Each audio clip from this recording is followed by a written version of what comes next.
यानी कि कहा जा रहा है x की जो आय है ना y की आय से 20% अधिक है।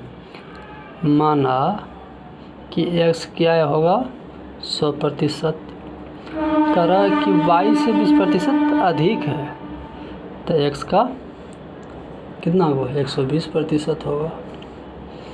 ठीक है, इसको काटिए, परसेंटेज से परसेंटेज गया, 0 से 0, 2 छक्का 12, 2 पंच 10। अब प्रश्न में कहता है तो y की आय x से कितने प्रतिशत कम है। यानी कह रहा है y की जो आय है वो x से कितना प्रतिशत कम है। y की आय जो है ना x से कितने प्रतिशत कम है, 1% कम है। 1% जो कम है वो किस पर कम है, 1% 6 के ऊपर कम है। परसेंटेज के लिए 100 से गुना, इसको काट पीट मचाइएगा तो 16 सही 2/3% आंसर होगा। इस प्रश्न में कह रहा है, आइए दूसरा प्रश्न में कह जा रहा है कि यदि 24 कैरेट सोने की 100% शुद्ध सोना माना जाता है तो 22 कैरेट सोने में शुद्ध सोना का प्रतिशत कितना है। यदि आप सोना खरीदने जाते हैं तो उसमें देखिए लिखा हुआ रहता है 24 कैरेट 22 कैरेट हॉलमार्क रहता है। ठीक है, तो वही कह रहा है कि 22 कैरेट सोने में कितना प्रतिशत सोना मतलब शुद्ध है। और शुद्ध सोना 24% होता है। कोई भी सोना शुद्ध 24 कैरेट होता है, सॉरी 24% में 24 कैरेट। तो वही कह रहा है यदि 24 कैरेट सोने की 100% शुद्ध सोना माना जाता है तो 22 कैरेट सोने में शुद्ध सोना का प्रतिशत कितना है। ठीक है, मान लिया जाए 24 कैरेट सोना है। ठीक है, कह रहा है कि 22 कैरेट सोना में कितना प्रतिशत शुद्ध माना जाता है। ठीक है, काटिए, 11, 12, तो ये आपका हो गया 11/12, ये 11/12 गुना 100। ठीक है, 1 मिनट, यदि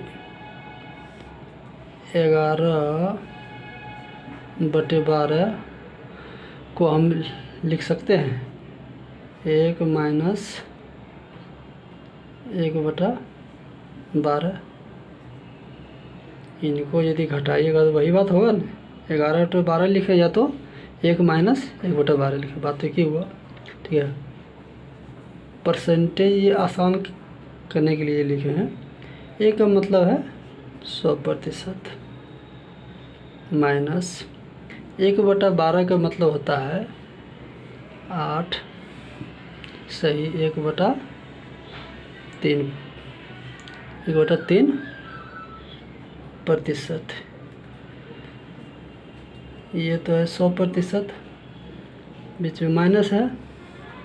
ठीक है, 100% माइनस ये 8 जो है इसको हम 9 लिखते हैं, -9 करते हैं।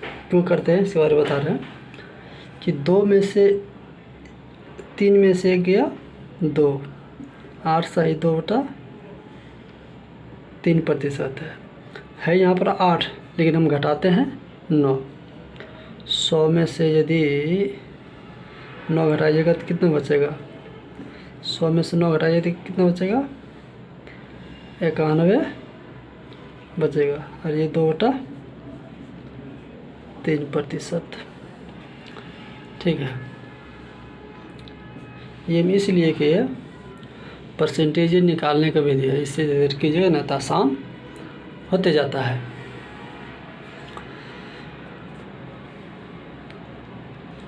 चलिए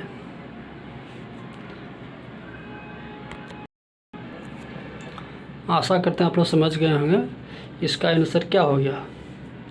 इसका आंसर हो गया है 91 सही 2/3%। ऑप्शन नंबर 2 में आपका आंसर है। चलिए आप लोग मन से लगिए, तैयारी कीजिए, क्योंकि एनटीपीसी का एग्ज़ाम डेट दे दिया है ग्रेजुएशन लेवल का। मात्र 20 दिन बचा है, ठीक है। जी जान लगा के झोंक दीजिए, ठीक है। मन लगा के अपना पढ़ाई कीजिए। और बिहार एसएससी भी आशा की दौड़ है, महीना में एग्ज़ाम ले ही लेगा, ठीक है। चलिए ज़्यादा आप लोग का टाइम नहीं लेते हुए